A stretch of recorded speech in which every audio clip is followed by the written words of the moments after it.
Welcome everybody into this exciting edition to the Great Debate. Welcome everybody in. What the fuck is that? Silence, minion. That's one demerit. That is one demerit. You're not allowed to speak yet.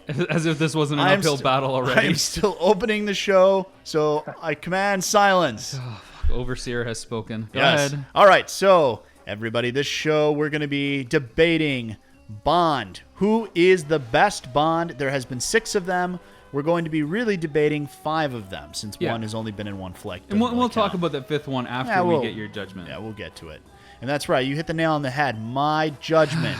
I, your host, the great and powerful J. Rock, will be determining who is the winner for tonight. So, the man behind the curtain, the great leveling. I'd like to welcome in our guest for the evening, Jordan, who will, Yeah, Jordan Morris, the sight hound, the Canadian sight hound, who's been on the program once or twice, I think, in your absence to help fill the gap. He was, yeah. Gentlemen, how are you all? Doing well. We're doing good. And, of course, the other side of the verdict is going to be the one and only Rob McCallum. Yep, filling in again. This is my second debate in a row. I think my third one. Right now I'm, 2-0? Yeah, you're doing good. It's all on the line. All right, so. God, I'm shaking. I'm nervous. That you're shaking because you've had like 3 cups of coffee in less than an hour. That's why you're shaking. So? You're wired in. I'm wired up. Okay. So all right, so let's get to it. Let's tell the audience about the format here so they can understand how we're going to compare, the bonds, battle of the bonds. There will be 3 rounds. Yeah. Round 1, it's going to be Connery versus Moore. Yeah, so Golden Age Bond. Basically, yes. Round 2, Dalton versus Brosnan. Silver Age. And round 3, Craig. Yeah, good or bad. All right. Okay, so just to let everybody know, of course, like in all our debates, I give the guest on the show the opportunity to choose first, and I'll just pick whatever's left over. So Jordan is going with Connery in round 1, Dalton in round 2, and he's going to battle on behalf of Daniel Craig. So he's pro Craig as far as is he good or bad for the franchise. Like he needs my help. Yeah. Oh, well, Wow. he actually needs a ton of help. All right, let's not skip to round 3, gentlemen. All right. Okay. All right, here we go. We're going to start this debate off right. As usual, our guest will go first. Fuck. Are you ready? Here we go. Round 1, and Jordan, begin. Sean Connery. What else is there to say? 2 words, Sean Connery. The guy launched and cemented into popular culture not only a franchise, but an entire genre of films. He was not supposed to play the role, but the wife of the producer, Albert Cubby Broccoli, her name was Dana, thought he was so hot that they had to hire him, and they did. And in fact, after that, and when he started to go over huge, the author, Mr. Ian Fleming, gave Bond the heritage that Connery had to make the 2 match. So he actually informed the entire source material series of novels. How else, what other argument is there? Connery is the man. He's the one and only. And Moore is a cartoon. All right. I'm getting upset. All right. So, Jordan, as you say, what other argument is there? Well, we turn to Rob for that other argument. So, Rob, you may begin. Okay, so this is going to be kind of a doubleheader. Connery, yeah, he launched the franchise, but he did not cement it in popular culture. If it wasn't for Roger Moore, who made the series legendary, because Moore did more films than Connery did, even if you can count that bootleg, non-official Bond film that Connery did. And, do we really have to take this debate beyond Battle of the Bonds that summer, Never Say Never Again versus Octopussy, which Roger Moore won? The fans spoke that summer quite clearly. Yes, we do. Okay, no, we don't. It's my turn, sir. That's a demerit for you. I'm speaking on behalf. You don't get to hand out demerits. So That's a demerit for you. No, he's handing out demerits. Okay, both of you. No one's handing out demerits. Here's but what me. it comes down to. Sure, Sean Connery was the first, and it's so hard being the first of anything. He may have introduced the spy genre, or at least cemented it, and may have been responsible for American stuff like Get Smart and Mission Impossible TV series. But it was Roger Moore who took it to legendary status. Yeah, it's a different style, but it was Moore that basically won people over, that fought the archetype, and basically carried it over an entire decade. And he loved playing Bond. All Connery did for his entire tenure was hate it because he didn't get underpaid, didn't like the publicity, and fought with the producers the entire time. All right. Like any good artist does. All right. That sums up round 1. So that's it, round 1. We don't get to go counterpoint on that? Do you really want to go counterpoint? Do you have anything else to say about Connery, Jordan? Yeah, sure. Why not? It's Okay. easy. Okay, we each get one more go. Go ahead, buddy. All right. I'm All right, interjecting. What show is this? What the the fuck is going on? I think at least Golden Age deserves a little bit more credit, regardless of who wins. So Jordan, go ahead. It's a runaway train. All right, fine. Everybody thought that Chuck Norris was cool. Forget it. Sean Connery is the ultimate cool guy. Chuck Norris sounds like a school secretary when he talks. Sean Connery's accent melts women's clothing. You know this. It's true. It's like comparing Christian Bale to Adam West in the Batman franchise. Like, forget it. So one guy is a living cartoon. Okay. Roger Moore introduced the character of J.W. Pepper. I dare you to try to defend that. We're talking about James Bond here. We're not talking about the ancillary stuff. Do I have to go into the amazing history of Sean Connery's film career? Because there's a few little snoozers there that we can probably pull out of the bag. If that's the direction you want. Hey, I'm sticking to James Bond movies. Okay, How let's about stick to driving James a gondola down the street? Who else would drive a gondola down the road or the front half of a Renault and try to look credible? I don't know, the same guy that has to rustle women to feel tough. I mean, Connery, all he is a big thug. He's got no suaveness, no debonair, no style. He's got to beat people up to look cool. What does that say? A blunt instrument, exactly the way that Fleming described him. Yeah, but you know what? Just because somebody writes it doesn't mean that's the best way to go with the character. What are you talking about? That's the source material. That's the only way you're supposed to go with it. And in fact, like I said, he informed the entire series. That's called good marketing. You write the series based on what's there because you want people to pick up the book and read it. He originally envisioned Bond more as himself, which is a more debonair kind of guy that plays behind the scene like the naval commander that he was, doing espionage missions. It was only once Connery's cast, like you said, that he switched it because that's good business to make the book that people pick up like the character on the screen. No, it's marketing 101. If people like that on the screen, he's going to tailor the books to go that way. Oh, the fact that Roger Moore was the only guy that was ever asked to lose weight when he took the role. Yeah, he was a fat old man of 58 when he retired and embarrassed the entire franchise. And Connery was asked to wear a goddamn toupee because by the fourth film that he was on, he was losing his hair. It was freaking gray in Diamonds Are Forever. He wore a rug in every one. I'll give you that. But so we got bald Bond versus guy that might have to put a old guy. Hey, how about this? Who can still be charming? Every single Roger Moore movie, he had a stunt double do every running sequence because the guy can't run, and he thought himself he looked awkward. That's okay. I will take all the awesome gadgets, the elevated spy genre, whether you like that style or not, over an amazing fight scene that lasts 2 minutes. Bond isn't about fight scenes. It's not about fight scenes. It's about the cool mission, getting around the bad guys and the chicks that are in there. And I'll take all the Bond girls in Roger Moore films against the ones in the Sean Connery films any day. All right, I don't know about that. Gentlemen, okay, you're cut off. Gentlemen, We're done. God, gentlemen, sucks. All right, I have to put an end to round one. As spirited as this debate is, we need to move on to round two. All right. Fuck. So, round two. Dalton versus Brosnan. Of course, our guest goes first. Jordan, you have the floor. Go ahead. Okay, well, after Roger Moore ruined the franchise... here we go. We're talking round two. Round two, gentlemen. Round two. Let's get with it. Okay, yeah. Well, they went back to the source material, and Dalton is famous for being the guy that took the series of books the most serious. He was referring to them for the entire tenure that he was there. He had them on set.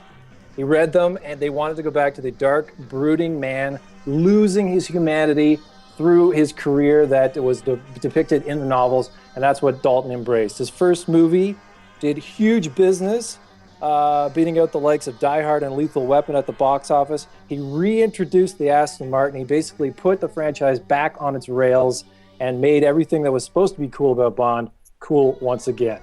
Now, of course, you're talking about The Living Daylights and License to Kill, just so everybody knows out there.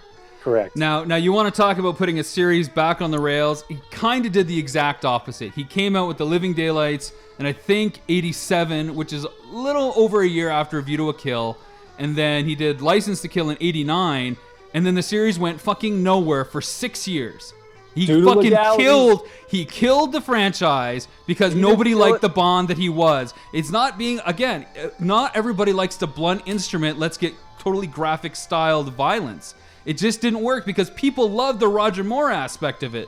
People have said, sir, it is my time to talk. Excuse me, Jordan. It is my turn to talk. Demerit, Rob has the floor. The series had evolved to 7 films where people liked it and expected a certain kind of thing, and he went against that. Whether it's more in line with the source material or not, it doesn't matter. He destroyed what people expected, and that's why he only lasted as Bond for 2 films. He only had twice as many films as Lazenby. What does that really say? Enter, sir. It is my turn. Judge, would you intervene here? No. Oh, damn it. So let's flash forward to Pierce Brosnan, who was originally supposed to be cast in those roles. So Dalton, let's all admit that he was really the second choice, that he wasn't exactly wanted to begin with.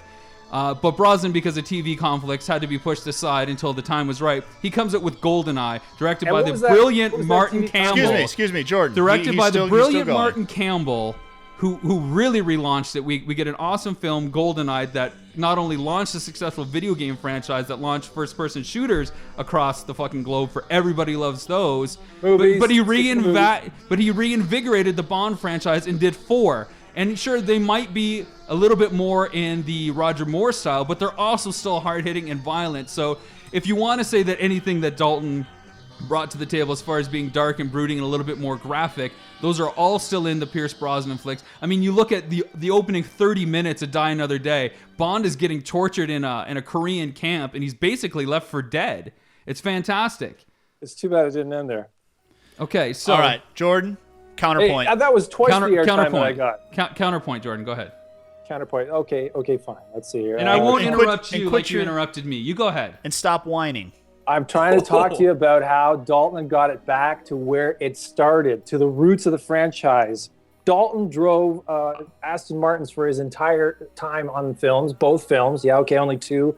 Brosnan drove BMWs for 3 out of the 4. That's all wrong, man. Completely all wrong.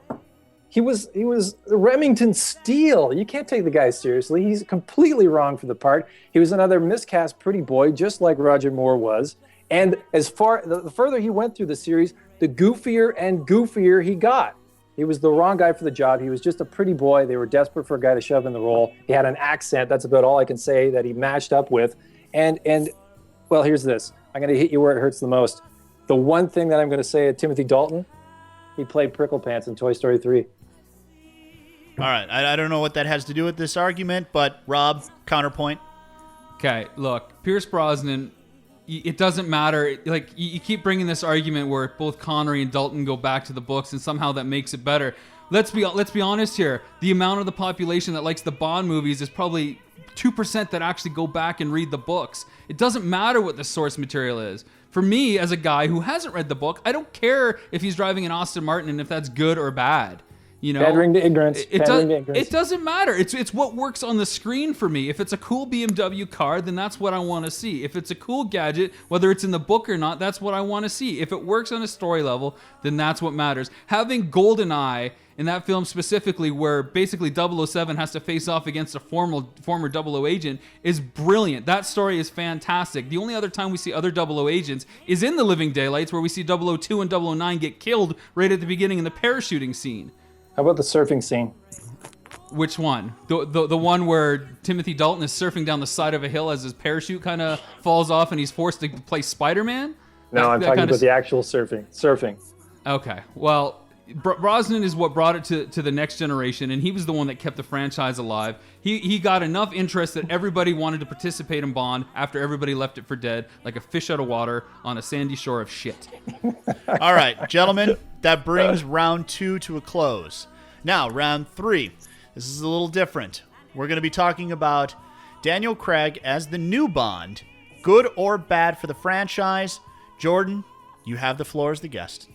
Oh, well, the record shows that he's been the most popular Bond yet. So if we're going to switch gears here and try to use your argument against you about popularity, then he is by far and away the most popular Bond ever in the history of the film franchise. Better at the box office, highest earning per film, and once again, dipping back into, at the same time, finding the balance between popularity and dipping back into the source material, going darker and more grittier, the brooding Bond, the blunt instrument. He's the perfect balance of both. I think you hit the nail on the head with Craig, except for in the wrong way. Balance. There is no balance. The first film, he wants to be, this blunt instrument like Sean Connery, like you described him. In the most recent film, he's like a little bit more Roger Moore, where he's going back to the toy cars with guns and, there's some slapsticky stuff on. And then the second film, I'm bored to sleep like the Timothy Dalton ones. He's all over the board. They don't know what to do with him. It's killing the franchise. In 3 films, they basically go from introducing him as a rookie agent to basically saying he's over the hill and out of date. They've destroyed the quality of Bond he is, and I don't know what you mean by popularity. I don't think box office is any indicator, and certainly not everybody thinks that he's the best Bond by any means. Do you not remember the whole blonde Bond controversy that when he was cast? Just because the films make a lot of money at the box office, I mean, I'll go see a shitty film if the trailer's fucking fantastic. I mean, sure, Skyfall got a lot of notice, and they're bringing in big directors to make sure that the films are doing well. But I got to tell you, I don't think he's as popular as he really is. I mean, there's a myth out there that, you know, he's the best, or he's going to be the best, and I just don't know if I buy it. I just really don't buy it. All right, Jordan, back to you. Counterpoint, Jordan. The biggest grossing films in the franchise are, with adjusted dollars, are Skyfall and then Thunderball, the original, and then the current Bond. And we're not talking about Never Say Never Again, Thunderball version 2. No, we're not. Oh, okay. No, absolutely we are not. That was a worn-out script before they started shooting. Right. The Craig is just the best guy. I don't know. You were using the argument previously about popularity and about where how stronger the franchise has gotten for bringing more people in to watch it and support it and fall in love with Bond again. And Craig has done it more so and better than anyone else previously. So there is no argument. You can try to beat him up for being odd-looking, for being blonde. It doesn't matter. These are minor details compared to everything that else he's brought to the table. And he'll go wherever they direct him to go, including that really lame Quantum of Solace movie, which was due to the writers' strike, by the way. Well, I don't know if I can totally. This is my counterpoint. I don't know if I can totally blame the writers' strike for pushing a $200 million film into production early on. Like, we've had 6-year gaps between Bond films. You do it right, or you know, risk having the franchise end. I mean, that's a big thing. The producers always say nobody wants to make the last Bond film. Unfortunately, you know, even though we signed on for 2 more. We've seen the best of Craig as there is. You know, I'm a huge fan of Casino Royale, but that's because they wanted to take the character in a different direction, even different than Connery. You know, you want to use the go back to source material. Well, that version of Bond in Casino Royale is different than all the Bonds out there, and even different than Connery. So how come they didn't stick with that? How come they took him from a rookie to a middle seasoned agent and to like basically over the hill? Like, how can the next few Bond films really be good when he's already been kind of forecast as over the hill? It just... Well, your man Roger Moore proved it's possible, and it certainly is not going to. But at least the stories that Moore did were interesting. You know, Quantum of Solace is shit. Skyfall was okay, but it wasn't a Bond story. Casino Royale is the only interesting film across the board that Craig has done. How can you defend Moonraker and Jaws as being interesting? They're Saturday morning. But that's fun. That's the difference. It's fun stuff. That's what Roger Moore wanted to do. You know, that's the kind of Bond that they wanted him in. And you want to talk about Craig you want to talk about Craig going where he'll be directed. Same thing with Moore. He's going where he'll be directed. They wanted to do Saturday morning fun romps. The same thing is going to happen. He loved the gondola scene. He loved driving half a car. He hated the gondola scene. If you watch the documentary Everything or Nothing that just came out on Bond, he cringes at that scene. He cringes. He goes, "I can't believe I was driving a gondola down the street." Looks at it on screen. He's horrified. Of course, you think he fought it? No, absolutely not. He didn't fight it. Well, who would fight being James Bond? I mean, seriously. So I mean, Connery. He wanted more. He wanted a higher quality. He wanted money. Connery wanted money, and that's the only reason he came back, because they finally started paying him top dollar. Connery's a guy who went against his word. Who said, "I'll come back for 2." He only came back for 1, and the next time he came back was with the other producer, basically to fuck Cubby Broccoli over. It's the only reason it came. All right, gentlemen, I have heard enough. I'm ready. Was that a laugh, sir? Yeah, Jordan's laughing at you. Man, I'm laughing at you too. All right, you both fucking lose. How about that one? All right, so I've heard enough to make my decision. Oh fuck. So all right, first, like, I mean, okay, go ahead. Shush. Whatever. Shush. Fucking sucked. I hate this. All right, so let's say Craig is out, okay? We're just going to call this one right now. Craig is out. Now, you know, Craig does not make the movies, okay? These movies, they've made a lot of money because they were marketed well, and I thought they were good movies, but as Bond, he doesn't sell me as Bond, and I completely agree with Rob's point that he is all over the map. He starts off as his rookie agent in 1 movie, and 2 movies later, he's virtually retired. I don't buy it. I don't see how they're going to... see what happens after 5. Shut the hell up, I'm talking. J-Rock, be nice to our guests. Shush. Doesn't matter. Jesus. So, that's For a right. guy who just sweeps Daniel Craig. For a guy who just sweeps Daniel Craig under the rug. Under the rug, yeah. Hey. This guy's not a Hey, fact. hey, at all. Under Sean Connery's rug. I'm pulling your microphones. All right. So, Craig is out. Now, let's... Just like that. Craig is done. All Okay, right? go on. All right. So, now here's where it gets interesting, okay? I look at Brosnan, and I'm thinking, all right, if I have to choose between Brosnan and Dalton, I'm choosing Brosnan. Okay, so I win round 2. I'm choosing Brosnan just At because least in round 2. Just because I of the lose fact. to lens flares. Well, that was predetermined if we're gonna go there. But you obviously don't know me that well. But Moonraker had a lot of lens flares, just for the record. okay, Exactly. Which was a Roger Moore gentlemen, please. Now, let me talk to my. And Spy highly Love Me had some educated- battleships. I'm gonna kick your ass all over the room in a minute. All right, ahead. so Brosnan, in my opinion, I liked him as Bond. Now, I'll grant you the movies as they went on. Yeah, after GoldenEye and what was the next one? Tomorrow Never Dies and The Okay, World Is Not after Enough and after Die Tomorrow Another Never Day. Dies, it was over. Okay, the second two movies. World Is Not Enough is a great film. If anything, though, regardless of your judgment, I would say Tomorrow Never Dies is the weakest of the 4. Okay, they He got had the same trajectory as They- Moore. He had exactly the same trajectory. they got Started cheese- strong. Silent Sir, he's delivering his judgment. Yes, they got cheesy to me. They got extremely cheesy. It was all a big ad campaign. It was like the movie Castaway, where the first 30 minutes of the movie was a FedEx commercial. Okay, it was just a giant commercial for watches. The and source cars material and- said it was supposed to be commercial products. I don't care what Yeah. the source material says. That never happened. It was just a big commercial. Ian Fleming had a footnote saying, use whatever cars and gadgets and watches are relevant when this film is made. Go ahead. All right, fair Go enough. ahead. So I'm saying Brosnan, I liked him as Bond. All right, so he wins round 2. Then I got to look at Connery and Moore. It's just round 2. He hasn't decided. Yeah. So now we're going to look at round 1, Connery and Moore. I'm not intimately familiar with these movies. I haven't studied them greatly. Oh, but, this is an informed judgment already then. yeah, exactly. Fuck. But Which means you're going with Sean Connery because he was the first. well, I was actually going to say that based on everything I've heard from people Okay. who grew up watching these movies, grandparents and seniors, etc. They almost Seniors. We're taking the I'm word. a senior. I'll take it. they almost always go to Sean Connery. Because they hate change. They just hate change. Maybe that's the case, but Just like why you like Brosnan, because when you started watching Bond films, that was the first Bond that you watched. Okay, well, so nevertheless, okay. So I'm saying Connery wins round 1. Now, if I have to pick between Connery and Brosnan, I've got to go with Brosnan on this one. Oh man. So We so I squeaked out with a win. Final decision. Pierce Brosnan, best Bond of all time.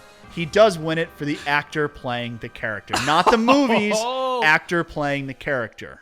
I back away. I'm glad I'm on this side of the border because people will now begin hunting you down. Well, funny, Jordan. We were talking in the show, which comes out this Thursday, and you weren't around for that, obviously. But we're talking about the heated debate that I got into with somebody on Marvel versus DC movies on Twitter. So we invite your feedback on both Facebook and Twitter on not only the debate points that we mentioned, but also picking J-Rock's. Pierce Brosnan is the ultimate Bond. Good luck. Have fun with that one. But this is also a guy who refuses to watch Life of Pi and says Pretty Battleship is the best movie. I'll take the win, though. 3-0 right here. 3-0. You barely squeaked that one out. But hey, I thought won. at least I would tip the scales with my prickle pants argument. Jeez. No, but he doesn't know who Prickle Pants is. If anything, I would say not Prickle Pants, but Hot Fuzz. Yeah, Hot Fuzz, sure. Timothy Dalton's the Never girl. never You haven't seen seen it, Hot no. Fuzz? Nope. Okay. Lord well. Baron and Flash Gordon, come on. Didn't see that either. Or that movie with Fran Drescher, Beautician and the Beast. Didn't see it either. Yeah, Yeah. that was also excellent. Some of his best work. Yeah. Mrs. Doubtfire. Okay, so the judgment has been delivered. Let's talk openly. Of course, the one Bond that we didn't talk about was George Lazenby, who was Bond on Her Majesty's Secret Service. That happened within the initial run of Sean Connery before he came back to do Diamonds Are Forever and then leave, and then Roger Moore came back in with Live and Let Die. Thoughts on Lazenby, guys? Have you seen the Lazenby film, J-Rock? No, I have not. You got Can't it. It's weigh an in. important film in the series. But you know, it reminds me a lot of License to Kill. So I'm surprised you didn't mention that when you're talking about Dalton, because it's a personal film. He gets married and his wife gets killed. Yeah, it's a really, really different Bond story. It's very important. And if you want to talk about a guy who shat all over the franchise, that was Lazenby. He really got them angry with him, and that's largely why he was only a part of one film. Well, and I think, but if it wasn't for Lazenby, I don't think people would have accepted more as well as they did, because they're like, okay, wow, we've seen, well, at least he's not as bad as Lazenby was, I think he cushioned the blow for casting transition. He was the first knee-jerk reaction against the new Bond, and he got really beat up for that. But I think if you revisit that film, you'll find that it's actually pretty solid. There's some horrible editing. People say that it's the best Bond story, but people sweep it under the rug because it's like the lone Bond. Yeah, nobody wants to talk about him. But if he had played it right, if he had actually become the company man and really worked with Broccoli and all those guys, he was the youngest Bond too, which a lot of people don't realize. So he was set up to be there for the long run. Well, but when you watch the documentary Everything or Nothing, which is available on Netflix, and J-Rock, I urge you to do it so you can get a quick hour-and-a-half history on everything Bond, from Fleming to all the way through how the Bonds got dismissed and brought on. Maybe I should have watched that before the debate. Well, homework isn't your strong suit. No, it's not. Definitely not. Lazenby goes in and basically says he's got this laundry list of acting credits, and he hadn't acted ever in his entire life, the performance he put on there saying, look, I want to be Bond, I'm your next Bond. He snuck past their secretary. He came in a suit that Sean Connery was fitted for, but he didn't want. He had that from a tailor that he knew. He was driving the car. So he basically walked in pretending he was Bond. And then he thought he was Bond after, and he went around to clubs and stuff with the clipped hair and the clean cut look. But because Easy Rider was popular, nobody cared about him, and he rebelled against that in the nightlife and the after scene drinking and stuff like that. And that he attitude, showed up looking like a hippie with long hair and a beard and everything like that. He really was flipping the bird to the entire franchise when he couldn't get the credibility he wanted. Yeah, he wanted the ego didn't suffice. Like he wasn't Sean Connery, and he wanted to be, and nobody would give him that. So. Arguably the best Bond girl too. Man, Diana Rigg. Anybody that tries to argue against Diana Rigg is gonna. Barbara Bach. No, not Barbara Bach. Diana Rigg. No, but I'm saying that she was a pretty good Bond girl. There were a lot of awesome Bond girls. Don't get me wrong. Okay, well let's talk mini Battle of the Bond Girl. God. Who's your that's pick? a whole nother show, isn't it it could be, but let's just go off the cuff. I mean, Barbara Bach sticks out in my mind. Spy Who Loved Me. She was also in. Wasn't it A Man with a Golden Gun was her first appearance? Hey, beautiful girl. Stunning, beautiful girl, but kind of a block of wood. But, when you got her with Roger Moore, all you really care about is seeing them get together near the end of Spy Who Loves Me. Kim Basinger, of course, was a Bond girl as well, and wasn't it Living Daylights? Yeah, terrible movie. No, it was Octopussy she was in. Wasn't it? No. Daylights. Was it Daylights? No. No, it was Never Say Never Again. Wasn't it like one of the early ones or Octopussy? I thought it was early on. Yeah, with too many movies. I can't remember. Jeez. Okay, well, Kim Basinger was one of them, of course. Some of the other famous Bond girls. Basinger, wasn't she Never Say Never? Yeah, well, that's what I think she was the Connery one. I think that was the other kind of feather in that cap. Opposite Octopussy. Yeah, opposite of Octopussy. And then, Halle Berry's been a Bond girl. Looks great, but that was a throwback, obviously, to Ursula Andress. Yeah, and or the opposite of antithesis of Grace Jones, to some extent, in View to a Kill. Yeah, it could have been really cool. Kind of wasted. A really, really awesome Bond girl, but just the worst possible junk as far as a movie goes. So she got buried in that thing, unfortunately. But Diana Rigg is a goddess and rules my world, so she's going to win hands down. Okay, well, other slight mini debate. Some of the great Bond villains that we've had over the years. We've got Christopher Lee, Man with the Golden Gun. We've had Chris Walken, A View to a Kill. Great actor, terrible role. View to a Kill is one of my favorite Bond films. I don't know why, I just love it. I don't know. That explains your love for Roger Moore, because if you can forgive that girdle-wearing, wheezing old man embarrassing himself through that entire film, then my hat's off to you. Well, your hat is off, sir. Your hat is off. And then not as good as Brosnan. And then Mads Mikkelsen in Casino Royale, I thought was a great villain. Yeah, very cool guy. Very, very cool. And of course, Javier Bardem in Skyfall was great. Yeah, I love that. Okay. Yeah, these are really, really strong choices as of late. They got pretty cartoonish there, through the more years, unfortunately. But some of the cartoon villains are some of the most fun too. I mean, it's definitely out of the comic book kind of approach to it. Exactly, it's Adam West. But that's okay. I mean, that's people like that. I like that. Adam West was popular. Adam West was the biggest pop culture sensation, of the late '60s. He ruled the world there. But what has that got to do with Batman? I don't know. I have no don't idea know. either. It I'm does- lost. That's I'm so that's lost. their take on Batman. That's all That that was matters. Roger Moore's take on Batman, but it's not James Bond. That's the argument. It's really not James Bond. There's nothing about him. When they just did that 50 Years of James Bond hardcover book, and they started putting those cool infographics or whatever they're called on there. They broke down every actor by the stuff. They pulled all the beats out of the novels, like how often he says the right line, kills people, gets into a fight, does all the awesome Bond things. Yeah, Bond trivia stats. Right? Moore placed dead last because he didn't do anything that Bond was famous for doing. Again, for me, it's not about the source material. It's about the kind of experience I want in the film. And But why isn't Superman a little Mexican guy? well, I would watch that though. Store. Like I would watch that. It wouldn't bother So me. And there's a lost right difference now. between like Superman being a hard-nosed like outsider and Superman being like, the heart of the community. So you would have loved seeing Superman Lives. I would have. I would love. And you Yeah. know what? There's a documentary on Kickstarter now trying to find funding, to basically tell what that story would have been like. I I'm know. not saying it would have been a success, but I would have watched it. Who wouldn't have watched a Superman movie at the box office? We Well, would have watched it, loved it or hate it, but we would have had it. We all would have hated it, but we would have watched it like a train wreck with our eyes wide open. Well, we all watched Superman Returns, and Train wreck with our eyes wide Oh, open. Sorry, I slept through that one. So did the rest of the world. All right, gentlemen. Well, I thank you for joining us on this exciting edition of the Great Debate. winner Brosnan. Thanks for inviting me. Winner Brosnan. I'd Anytime. love to tell you I was enlightened and educated. It's Wow. it's always a fun and spirited debate right here on the Great Debate, and As always, the debate will live on. and emotions always run high. So make sure you guys take to Twitter when this comes out, and Please take to Twitter. Let them know what's right. That Roger Moore is the best Bond, not Brosnan. Thank you very much. This has been the Yeah, Great yeah, yeah. Debate on the Wired In Podcast Network. Thanks to our guest Jordan Morris again. And Cheers. make sure you catch us on Twitter at wired_in_radio. And on Facebook, where you can talk to us there. Okay, Goodbye. we're going now.